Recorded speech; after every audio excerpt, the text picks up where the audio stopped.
Welcome to Salesology, conversations with sales leaders, the art of faster, easier, more profitable sales. When you're ready to transform your sales for today's transforming market, we've got you covered with your host, the queen of cold calling and founder of Salesology, award-winning author, speaker, sales trainer, and coach, Wendy Weiss.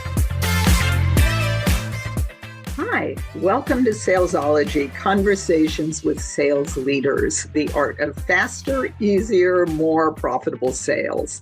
And I am your host, Wendy Weiss. I am the founder of Salesology and creator of the Salesology prospecting method. And I'm also known as the queen of cold calling. And today, my very special guest is Kimberly Weitkamp. She is a marketing strategist. Her company is the Audience Converter. We are talking all things audience converting today. Kimberly's a coach. She's a marketing strategist. She's a podcaster. She is the owner of Audience Converter. She is the host of the More Conversations, Clients, and Cash podcasts. And she helps her clients create marketing that makes money and that aligns with their values, goals, and their calendar. Kimberly works with her clients to put the right message in front of the right person at the right time, especially in emails. And definitely have to talk to Kimberly about the right message at the right time for the right people. And she's helped people hit their first ever six-figure launch, fill their beta in less than 60 days, and 4x signups to their webinars, and a whole lot more. She loves talking marketing, travel, and all things sci-fi. Welcome, Kimberly. Thank you so much, Wendy. Thank you for that intro. I'm really happy to be here and chat with you today. Yeah, I'm very happy to be here. I can't really talk sci-fi, but I can talk travel and marketing. So well, there we go. 2 out of 3 is not bad. And so let's start at the beginning. How did you become the audience converter? What's the story there? Yeah, great question. So I was lucky enough to be in university when the Great Recession hit. So my options upon graduation were to work as a manager at a video rental store or to move to Spain and become an English teacher. So that's what I did. I moved to Spain, became an English teacher, did it for a couple of years and didn't know what I wanted to do. And I got my first marketing lesson from my mother. She sent me an email. It said, job opportunity, not spam. Highly relevant, very interesting, and super curiosity inducing. So of course I opened it. I read the message. It was about travel writing. I took the course in a weekend. I got published in 30 days, only to realize there's not a lot of money in travel writing. But from there, got introduced to the world of direct response copywriting, also known as writing marketing, and kind of dived deep into it and never looked back. And that was over a decade ago. Goodness. Okay. So let's define what it is we're talking about. When you say audience converter, what does that mean to you? Ooh, I like this. One of the things I love doing is giving definitions for different marketing terms because there's a lot of people who use it, right? And then all of us have our own definitions. So for my definition of an audience converter, audience is the people that will become your clients. And then converter, of course, is moving them to the next step. So conversion is really important to remember that it's an ongoing process, especially in the marketing and sales world. Not everyone is going to be the conversion point. The final one is, yes, okay, I'm ready to pay you. But there's a lot of conversion points before that. So when I talk about audience conversion, it's connecting with the right people, with the right message, and then moving them to that next step. That's the conversion piece. Okay, I think you said something really important there because I hear this a lot when I'm working with clients, and a lot of people seem to think that conversion is, hey, here's my credit card. Yeah. And that's the last step. And it's a very important step, but there are always steps along the path or touch points along the path. And I think that that's forgotten a lot. It is forgotten. And I also believe, right, that here's my credit card is actually the second to last step, because then you want to continue to convert them into a happy client throughout the process, right? So as you serve them, you're turning them into a loyal fan and a referral source. So that's another form of conversion, right? Converting them from, yeah, I'm just a client to somebody who's eager to talk to you, to talk about you when you're not in the room, right? And when it comes to conversion, there are so many steps. And that's what people need to track, right? Like how many people get to my website? How many people sign up for the sales call? How many people show up for the sales call? Each of those is a conversion point that leads to the sale. But if we just assume that the sale is the only thing we need to track, it's really hard to figure out what's broken in our funnel. Absolutely. So could you walk us through what the various touch points are in the conversion process? So we start Yeah. with getting to your website, I guess. Yes, absolutely. So there's it depends on, what you're selling and what process you're using, but I tend to look at it from just a general lead generation perspective. Number one is they have to find you and stop somewhere in the wilds of the internet, for example. So do they see you in a Google search? Do they see an article you wrote for LinkedIn? Do you see a post that got put onto a social media platform? Wherever it is that first in the wild interaction happens, that's when they're a stranger. They don't know who you are, you don't know who they are, but your content is interesting enough for them to stop, read, and decide, do I want to click? And then that click usually leads them to your site, right? Whether that is your homepage or it's a specific landing page for a particular lead magnet. And, the B2B world, that might be for a case study. It might be for, a testimonial series. It might be for just, here's the top 5 things to know about industry trends going on. Those types of things would be really great lead magnets.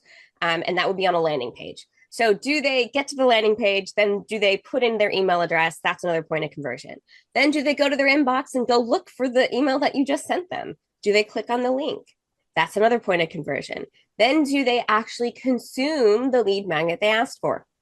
Or, if we're talking about, did they book that sales consult? If you have a process that goes from website to contact form to sales call, same type of thing. Did they find the email? Did they read it? Did they click that next step? Then did they fill out the information? Then, of course, did they show up? Right. So for the sales call or for the consult, that's a did they show up? For the lead magnet, that's did they consume the lead magnet and then take the next step? Oftentimes there's another call to action. So did they take that piece? And then, of course, that'll go more into the sales and nurture process. So that might be further interaction on email. It might be more engagement. It might be, finally saying yes to the offer, whatever that is. So there's so many different moving pieces, and it just depends on what your process particularly looks like. But the really important thing to remember is there's about 5 to 7 touch points before any sales call happens that we're not necessarily knowing about. Like, for example, finding them on social media or filling out that contact form. That is another form of conversion that you can track, right? You can find out how many people made it to this page to fill in the contact form, and then how many people filled it in, right? That's another point of conversion that you can track. Absolutely. And so I think what I'm hearing you say is that you kind of have to define your process, whatever it's going to be, ahead of time, and then you need to track it to see whether or not it's working. Absolutely. And I think that the big challenge for most people is we know what a sales call looks like, right? We know that's when the magic happens, if you will, but we're not thinking about all of the steps that happen before that. If it takes 15 communications via email, phone, and text to get somebody to a sales call, each of those is a conversion point. Did they engage? Did they interact? Did they take the next step? So it really is about your process. And so what I tell people is, sit down and map that for yourself. What is the regular process, right? It might be a little bit more, it might be a little bit less, but what are the key touch points everyone's going to go through in order to get onto that sales call? Okay. Now, one thing I did not hear you talk about as you went through your list was the qualification process, because especially if you're driving people to a sales call, mm-hmm. whether it's for you or you have a sales team, one thing you don't want to do is be spending a lot of time with people that are just not even slightly appropriate for whatever it is you do and whatever your offer is. So how do you build in a qualification process as you're going through all of these touch points to make sure that when you do that sales call, you're talking to someone that actually at least meets the minimum requirements of whatever it is that defines a qualified lead for you in your market with your offering? Ooh, excellent question. So there's two parts to this, right? Number one is that lead generation or front-facing marketing that we were talking about. And that ties into right person, right time, right message. So what I tell people to do is before they sit down to create any sort of marketing material is really define for yourself who you want to attract. And then from there, discover what their top points of, pain points are, their top objections, their top questions. I call it the ask, right? What are they already asking for? And then you want to be creating your marketing that speaks to those problems so that you're not speaking to the problems of somebody who's not qualified, right? You're going to speak to the problems of the qualified person because you've already defined who that is. And then throughout the process as well, of course, you want to have qualification touch points. So for example, when somebody first joins your list, you can say, hey, I want to make sure to give you really targeted and valuable information. Can you tell me which of these is you?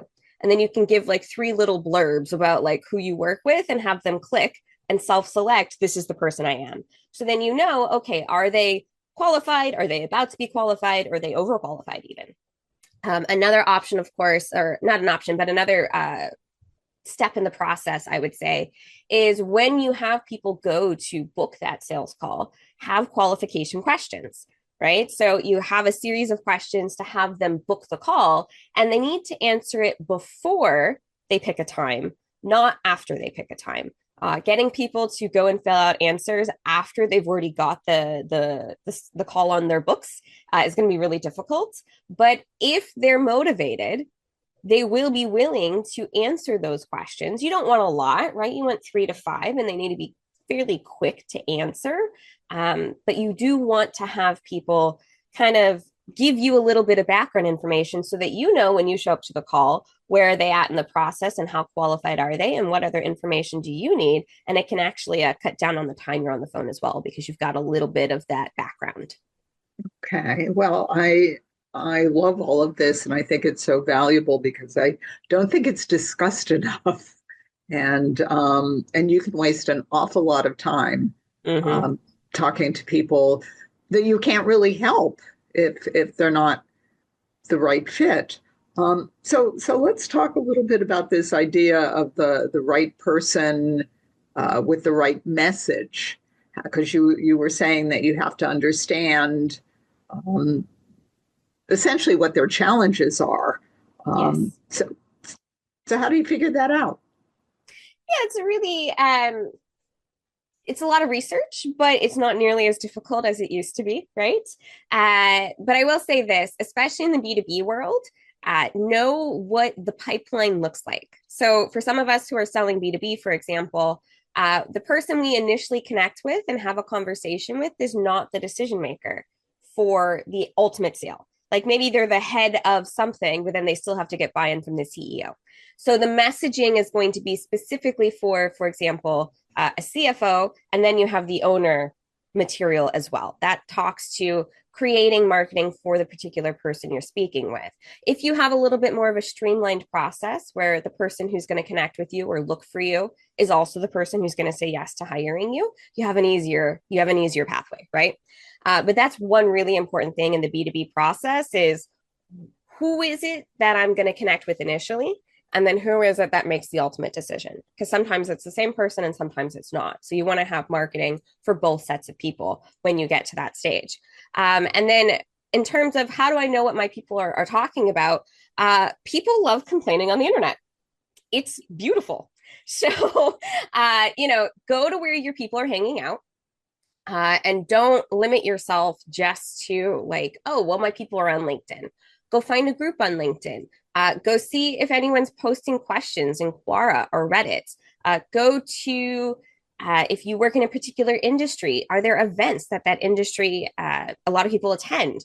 Go look at the agenda anything that makes it to the agenda is most likely a challenge or a topic that most of the people you're going to be serving are interested in. So do you have your own take? Do you have a deep dive that you can offer on that type of information? That's a really great place to look as well, because industry trends is always powerful, right, to put into your marketing. So I find, events, finding out where people are already hanging out. So if there is some sort of social gathering place, whether it's a forum, Quora, Reddit, a LinkedIn group, just LinkedIn posting in general, go see what people are already posting without prompts, right? So that's this person asked a question in a group. You didn't ask them what was their question. They just said, hey, I have this problem. Well, clearly, if it's enough for them to go and ask a bunch of strangers about it, it's a very powerful problem that they want fixed. But there's nothing better than getting your people on the phone. So anyone who is your current client, you can ask them, what motivated you to say yes to hiring or working with me? That can become a part of your sales process so that you start gathering that information as you guide them through the sales process. And of course, anyone you know or anyone you know who knows somebody, right? Who is your ideal person, say, hey, would you be willing to give me 10 minutes? I have a couple questions, and just have them sit down and answer them for you. Of course, those are not sales calls, right? They're strictly, I'm doing market research. I've got a couple questions about what's happening in the industry. Would you be willing to give me your time? Well, I love what you're saying about picking up the phone. And yes.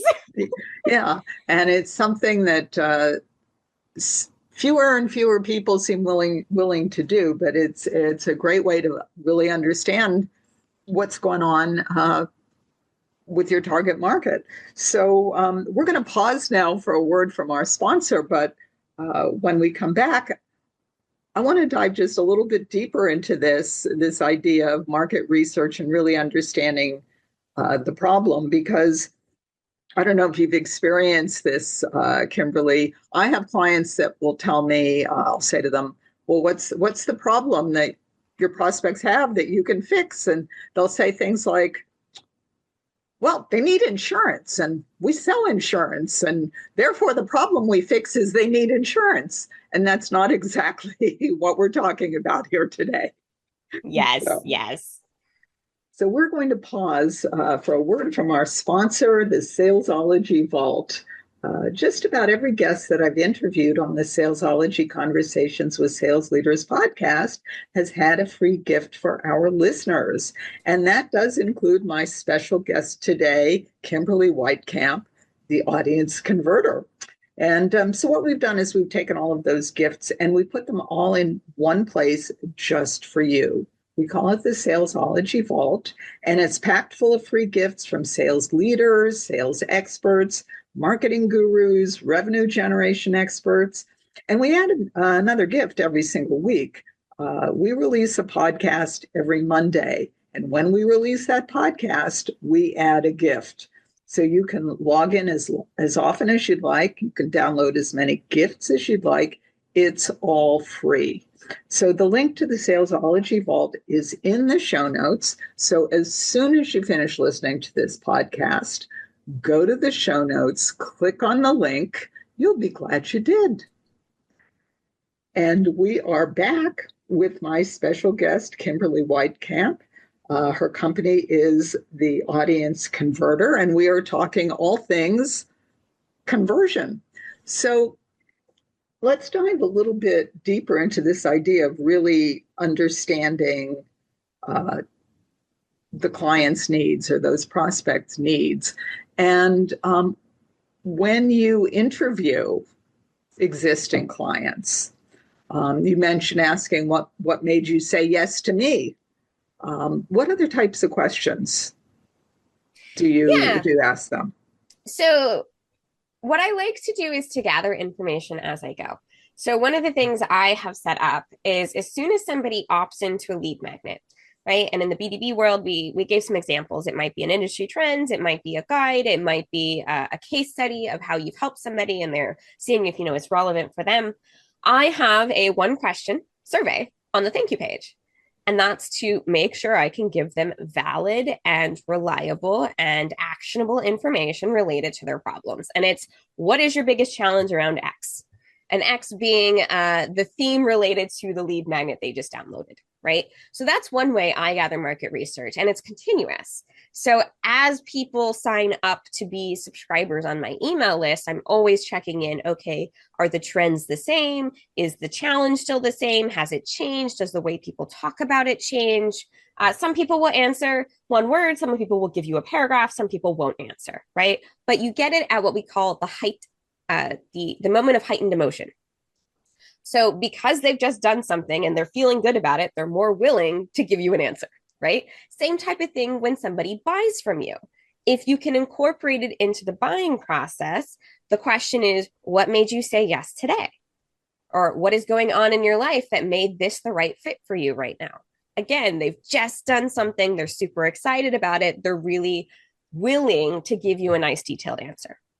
And then, if you've got current people, you don't have these types of surveys set up, and you do want to be gathering information from your current clients, then you can get them on the phone and say, hey, you know what? I'm thinking of creating something new.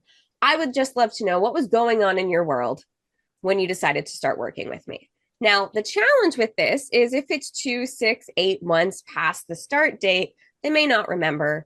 Plus, we're all people pleasers. So if we're face to face like this and they're already working with us, they may not give us the answer they have, but the answer they think we want, which is why I prefer to put this into the process throughout. But other questions you can ask are, what new challenges have come up after working with me? Or what challenges came up that you didn't realize were challenges when you started working with me? Because then you start talking to what people are experiencing as the pain instead of talking about your solution. I love this because it's very smart. One of the questions that I like to ask is, how do you feel about that? Because I want to know what is and you mentioned it a little bit, but you want to know what the emotion is that's tied to whatever the challenge is. So if somebody tells me this is my number one challenge right now, my follow-up question is usually some version of how do you feel about that? Mm-hmm. And then another great question is, so how does that show up in your life? And what would change in your life if that got fixed? Yes. So now you, Kimberly, you have a gift for our listeners. So can you tell us a little bit about your gift? Absolutely. So I loved that you asked about the different conversion points because I actually map out all of the conversion points in the stranger to subscriber checklist. So I list out all the steps people go through to sign up for a lead magnet funnel. And it's the marketing that you need at that step, a short framework to create it for yourself. And of course, it's all in a checklist. So it's an easy at a glance view of what else you need to create to make sure you have all of the steps covered to move somebody from stranger on the internet to subscriber on your list. Hey, so if what I'm hearing is correct, you can just take a look at your checklist and you can see what are the things you already have in place, what are the gaps that are missing that maybe you want to plug in. And that sounds very easy to use and to follow. Absolutely. Okay, good. Well, the link to Kimberly's gift is going to be in the show notes. So as soon as you finish listening to this podcast, go to the show notes, click on the link, and download Kimberly's gift. And if people want to connect with you, Kimberly, where can they find you? Yeah, I'm pretty active on LinkedIn, so feel free to reach out, connect, tell me that you heard me on Wendy Weiss's Salesology podcast. I'll be happy to connect and talk all things sales and marketing, and I like to nerd out on those types of things, so would love to connect with you. Okay, wonderful. And again, if you want to connect with Kimberly, finish listening to this podcast and then go to the show notes because the link to Kimberly's LinkedIn profile is in the show notes. Click on the link. Tell her you heard all things audience conversion here on the Salesology podcast and connect with Kimberly. So you have been listening. Thank you all. You have been listening to the Salesology Conversations with Sales Leaders podcast with my special guest, Kimberly Weitkamp, the audience converter. We've been talking all things conversion.